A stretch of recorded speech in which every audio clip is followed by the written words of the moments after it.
Can you give me a bullet? I only need one.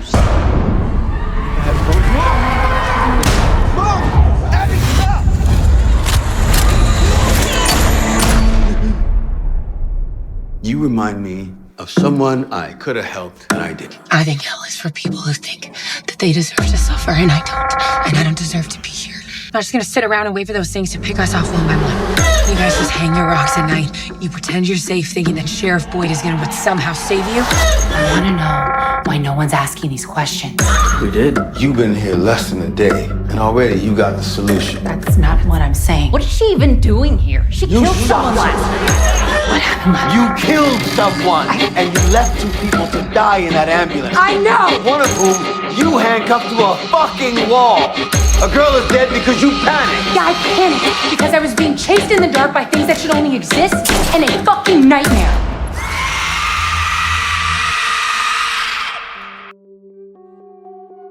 I think in From, Acosta doesn't deserve the amount of hate she's getting. And don't get me wrong, she's by no means perfect. But after rewatching the show, there's one scene that I think actually alludes to why Acosta will be the one to free everyone from town. But I'll get into that by the end of the video. And if you're not a fan of the character, I think that's completely valid. But it's when people push the hate towards her character just a little too far that I begin to feel like she's not being looked at clearly enough by those who watch the show. If you pay attention, she's not only doing what most others would have done in her situation, but she also has the worst introduction to Fromville out of all the characters we've seen so far. And I know we've heard a lot of stories about characters arriving into town, but unless we see them, we can't really confirm if they're true or not. Still, I would take being able to hide and survive in a hole on my first night here over what Acosta had to endure. From arriving under horrific circumstances to not having anything explained properly, coupled with the very prevalent ostracizing from the people in town, unjustifiably so I might add, considering what I'm about to go over in this video. But again, this is all just gonna be one man's opinion. But if you get to the end of this video with your opinion not changing and you still kinda hate her, feel free to let me know why. Either way, let's take a look at Acosta's circumstance just entering the town, a sequence which has earned her quite a lot of criticism and disrespect from the fandom. But if you really choose to look at this situation from her perspective, you can sort of see where she's coming from. Forget everything you know about the show and its lore and how the entire town works in general. You're on a drive. You're off to visit some family who you aren't too excited to see, but you know you should. And while you're driving through a patch of woods, a tree is fallen over on the road. You turn around, drive in a couple circles, and realize the same road keeps looping to the same town. This in and of itself would put anyone in a place of dread or worry. Your mind begins to try to convince itself that you've made a mistake or missed a turn. If there's an error here, it has to be on your end, certainly. Now, take this already scary scenario and add passengers to your car, and you are going to be taking the role of a cop, which means you have to be responsible for keeping these people safe. Should things ever get scary, one passenger you barely know are urgently freaking out and demanding we turn around while the rest insist they keep moving. Well, I know we'd all like to pretend we'd keep our cool and be an action hero in these situations. In reality, when facing circumstances out of your control, sometimes you get hit with a fight or flight response. People don't realize how powerful our brains really are. Let's say you're in an empty office building or a subway that just happens to be deserted. In these circumstances, you're more likely to perceive something just out of the corner of your eye or passing by because your brain knows it's in a place that's empty and it really shouldn't be, naturally searching for structure in the increasing confusion,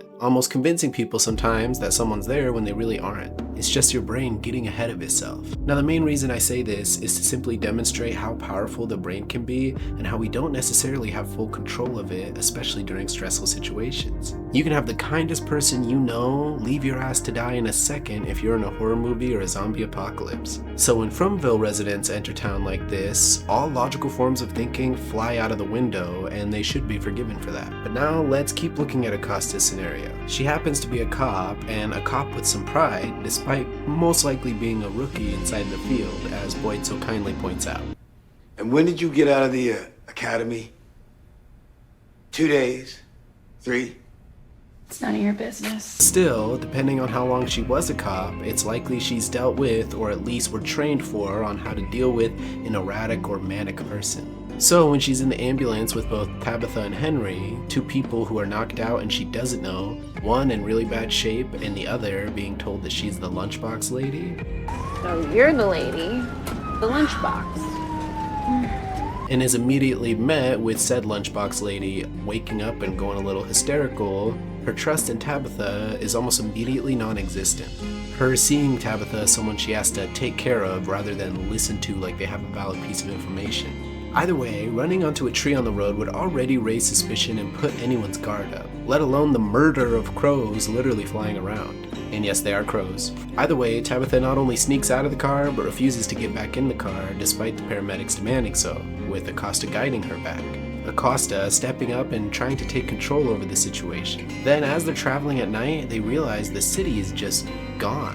They weren't too far out from it apparently, and yet here they are still stuck in the middle of the woods. How are we still in the goddamn woods? We were right outside the city when we stopped at that tree. What does the GPS say? Same thing it said 10 minutes ago, data unavailable. And when they finally make it to town and stop to help someone who's presumably hurt, it makes sense Acosta would handcuff Tabitha, as she not only had the situation inside the ambulance to worry about, but now the situation outside the ambulance as well. It's obvious while she's trying to follow the logical steps of things, her fear is beginning to take over, likely due to her not experiencing high-stress situations like this often, or at least not as much as someone like Boyd, who is relatively experienced and is prepared to think logically in a situation that increases with intensity. But back to Acosta, we've even seen a lot of experienced cops across the US fall into fear and make life-altering decisions because of such. And honestly, when you aren't a full-on combat veteran or have never seen combat, you don't really know how you'll react until it happens. But Acosta wasn't just dealing with a potentially drugged out and frantic passenger. With all the information I've received so far, I personally would be extremely cautious of stepping out of that ambulance in case of any sort of cult-like ambush, but I also watch way too many horror movies. But either way, Acosta has to maintain her composure, otherwise it will make it harder for the EMTs to provide medical assistance. And when the job takes a turn for the worst and this tiny little woman turns into a demon and tears apart two full-grown men in seconds, Acosta is left in complete shock. All she could do is raise her gun and attempt to follow protocol, but all her protocols, training, and even experience couldn't prepare her for the woman about to eat her bullets like they were made of milk. Honestly, in this situation, the rules of reality have seemingly changed and nobody would be thinking clearly at this point. And I'm not gonna lie, as much as I'd like to think I wouldn't, I definitely wouldn't be surprised if I'd run off and leave Tabitha behind too. Either way, she runs towards the colony house and is surrounded by monsters. But not only that, but despite only walking, this dude who was in her rear view has already caught up to her again, which would definitely mess with anyone's mind, but I could easily see this as a production mistake. Acosta's mind was running over a mile a minute here. These things were all over, her gun wasn't working, she'd left people to die and knows she's too scared to do anything about it. And at this point, she's essentially spraying and praying. Anyway, I started blasting. Bang! Bang! No, I don't see so good, so I missed. And here is a little tip from MudLuv to all of you From viewers out there. If you're ever caught in a situation where there's active gunfire outside of your house, don't go outside and take a gander. Either way, despite the fact that Acosta is pretty much dead to rights, Clara just so happened to be the one to open the door for her. Now, if you've seen the channel or are caught up with the show, the Lake of Tears seemed to be pretty important, and the only other time it's referenced was when Ethan was talking about the secret fairies. And in one of my theory videos, I go into deep detail on why I think Clara could be one of these secret fairies. Either way, back to Acosta, she makes it inside and is completely taken back by what happened. And if at this point you still fall into the belief that she should have just been thinking logically the whole time, it's clearly indicated that she was not thinking clearly in the slightest. Oh God, this isn't real. This isn't real. This can't be happening. This isn't real. But despite things literally collapsing within her mind, she does pull herself together enough to explain things to Donna. Is there anyone else out there? Is she gonna be okay? How did you get here? We were in an ambulance. There was this tree. An interesting little side note. Does anyone else think it's weird that all the monsters cleared the area by the time Boyd arrived? There is some theories out there that the monsters can't actually hurt Boyd, and that seems pretty solidified every time we see him interact with them. Either way, Tabitha gives Acosta a hard time, which is fair, she did accidentally leave her to die. And when Nikki ends up dying of her wound, everybody else is sure to give her a hard time as well, justifiably so. But the next day, at the town hall meeting, Acosta helps defend Tabitha when they try to question why she didn't reach out for help. Look, I was in the ambulance when she was begging us to turn around, and we thought she was hysterical. What is she even doing here? She killed someone last night. and she's immediately shot down Nikki style, with Boyd quickly losing control over the crowd, but to be fair, they weren't really being reasonable or logical. Still, Acosta tried to extend an olive branch and offer help to Boyd in her expertise as a way to make up for what she did to Tabitha and Nikki. It gave them something to focus on. It made them feel like they had some sort of control. And as a wise man once said, it's always wise to seek wisdom until the day you die. Still, like most people, Boyd's overwhelmed and stressed out with everything going on, and his anger gets the best of him. At this point, Acosta is told she can't leave this town, surrounded by people who are socially ostracizing her, and still has to deal with the monsters that come out at night. Acosta later visits Nikki's grave, obviously remorseful for her actions, but I'm sure she's also logically understanding what a messed up situation she's in. And we could see, when she's faced with mystery or lack of answers, she resorts to aggression. When she questions why people aren't more interested in getting out of here, Kenny illustrates that several people think the same thing at some point, but it eventually passes. I mean, you show up and you think to yourself, I'm gonna figure this out. All these other people, they may have given up. Me? I'm gonna figure this out. Acosta is taken back by this, reiterating that she just doesn't work that way. It's here we start to see some hints of Abby within Acosta's character. Either way, Kenny clarified that you have to adapt, and he adapted so quickly because his parents were here and he had to take care of them. And when she realizes that adapting for Kenny pretty much meant losing his entire family, it does make the situation much worse, but she also shares her sympathies. And as a side note, I actually thought they were going to set these two up as a couple, especially with Kenny's very obvious question here. What about you? You have family back home? Believe it or not, Acosta doesn't seem to have many friends. But despite how angry she is about the situation and the idea of taking Fromville's clothes and adapting to its lifestyle, she does make it clear that her frustrations aren't with Kenny or any of the residents directly, except for maybe Boyd. I don't want your fucking fresh clothes. Okay? No offense. Really. Look. Thanks for the tea. She then thanks him for the tea before getting successfully rage baited by the radio demon, who will continue to do so. It's here she heads to the police station to look for her gun. Considering she's been trapped in a nightmare town, I don't really blame her for doing that, as from her perspective, she has no real reason to trust any of these people. And honestly, she wouldn't even be wrong to do so, because at this point, you have 3 potential threats running around, with Sarah, a murderer, and Fatima, a soon-to-be murderer and mother to a monster, and Elgin, who's helping deliver that monster, because he's listening to the voices in his head. I'm just saying her gut instincts aren't wrong here. In my opinion, she has a right to be this angry, just like how I think Boyd is in the right to only give her gun back without the ammo, as despite everything, when push comes to shove, her aggression could also potentially prove to be a threat, especially if she is associated with Abby in any way. Still, like I said earlier, from Acosta's perspective, she doesn't really know if she can trust Boyd. If she really wanted to help, she would keep offering to do so, but I can't really vouch for her being a good cop because she not only ran away from Tabitha, but she also left Ethan behind. Which was a real bummer because she really stepped up and stood up for Elgin when, from her point of eyes, Boyd was torturing the kid. Take a closer look at this moment because despite everything and all the intensity going on, she still gives Boyd an opportunity to explain himself. You do not understand what is going on here. Then explain it to me. If you can honestly tell me you were lost in a strange town with strange people and you saw a kid getting tortured that you wouldn't get upset, or at the very least more cautious of everything going on, then I think you see what I mean. From Acosta's perspective, she's searching for a woman she doesn't know who is now missing, there's monsters and murderers walking around, and a previous dead victim, and after not getting any answers from Donna, which I'll get into in a second, she comes back to find Boyd torturing him. And when he's steadfast on continuing through with the process, Acosta threatens to tell the entire town, a threat that still technically lingers to this day. And she was so worried about Boyd specifically hurting Elgin that she failed to see Sarah sneak up and pop his eye out with a screwdriver. But even with Elgin being wounded, Acosta stood guard over him, trying to keep him safe. And she continued to try to be helpful wherever she could. When Victor, a strange person with an axe, was freaking out, she still stood in front of the residents to protect them. When Julie was having a seizure, her and Kenny sprinted off to help without second thought.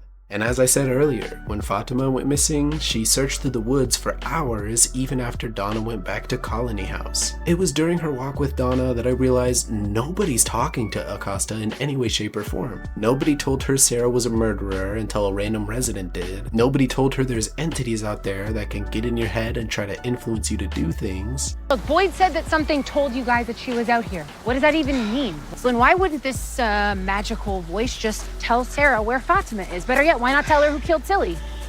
That's not the way it works, okay? So then tell me how it fucking works. Which just seems like a very important piece of information to introduce to every resident once they arrive, because an entity getting inside of your head is the entire reason they're out in the woods wandering in the first place. I mean, at one point, Donna even has the gall to say that she doesn't have time for a tutorial, when they're literally just wandering through the woods.